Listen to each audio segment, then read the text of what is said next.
Welcome back. Today we're going to review some terms from General Chemistry 1, and we're going to learn a new term called intermolecular force. So one of the terms we're going to review is electronegativity. That was one of the trends that we learned. And electronegativity is a measurement of when two atoms are in a bond with one another, basically which atom would prefer the electrons closer to it. Kind of like they're playing a tug of war, and the one that would pull the electrons closer to it, it's more attracted to those electrons, would be more electronegative.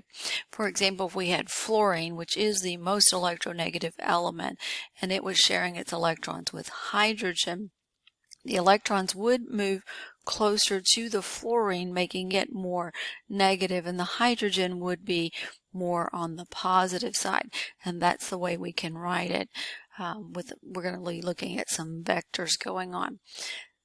So on the periodic table, we said that it increases as you move to the right on a period, and it actually, the word here says decreases, so we said it increases this way and this way on the periodic table. So up a family and to the right, and what got excluded was the noble gases, so we're not seeing the noble gases over here because the noble gases do not have electronegativity.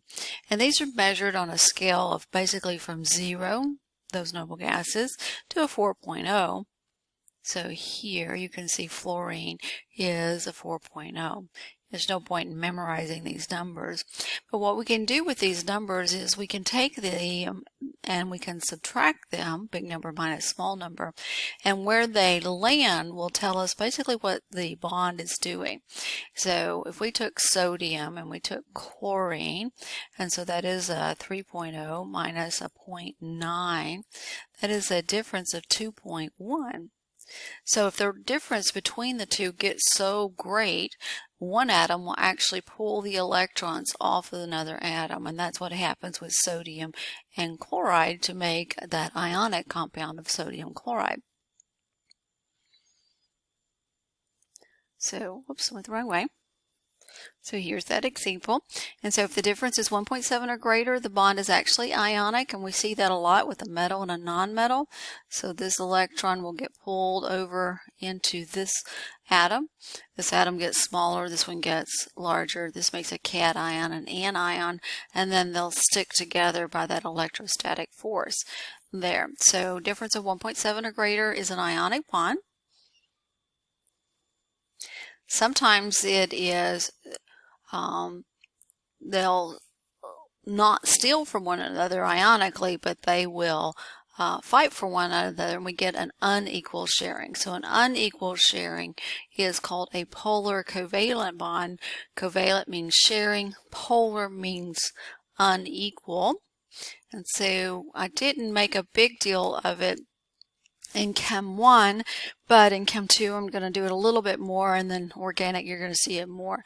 So if we had the atoms of chlorine and hydrogen and they were playing tug of war, can you see this one looks a little bit more stingy? So what happens is this guy will pull, or this element will pull those electrons closer to that.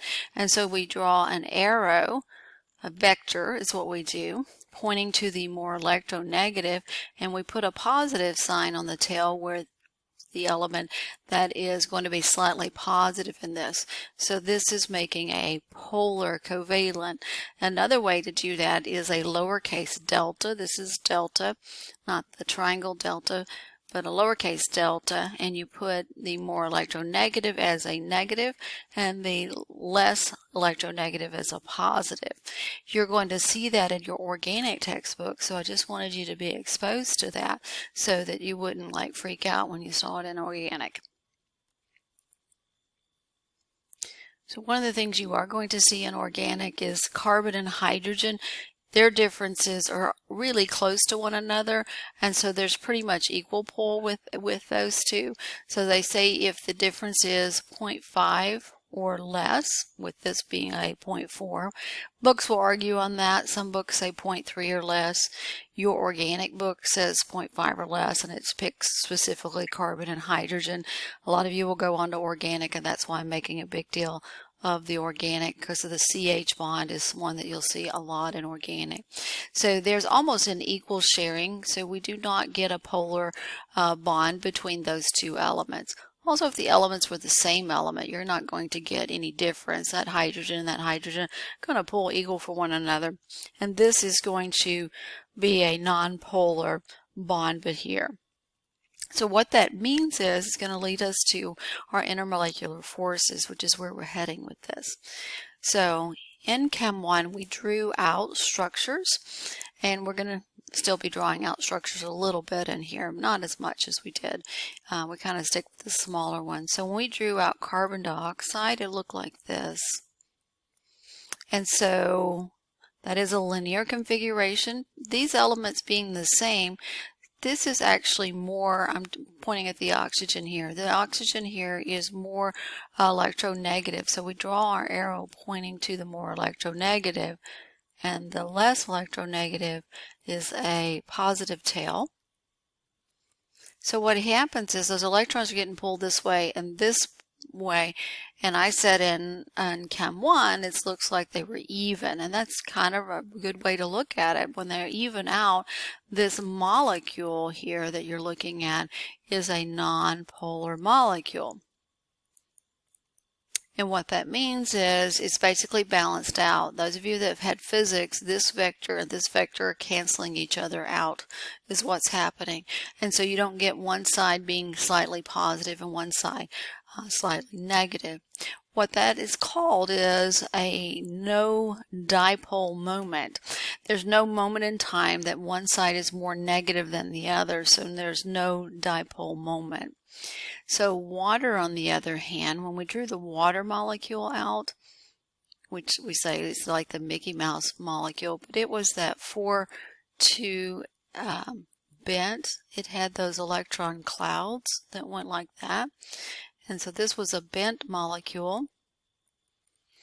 But what was causing that is that oxygen is being more electronegative. It's pulling those electrons along with its clouds up here. So this side gets to be more negative here, and this is becoming more positive. And so we get what we call a polar molecule. So if it's a polar molecule, there's some times where you're going to have dipole. Dipole means two poles. So in a moment, we're going to be referring to something as a dipole-dipole moment. So if it's a polar, it's got two poles, a dipole.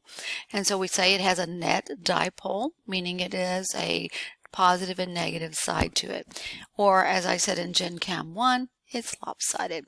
Okay, so a little lopsided.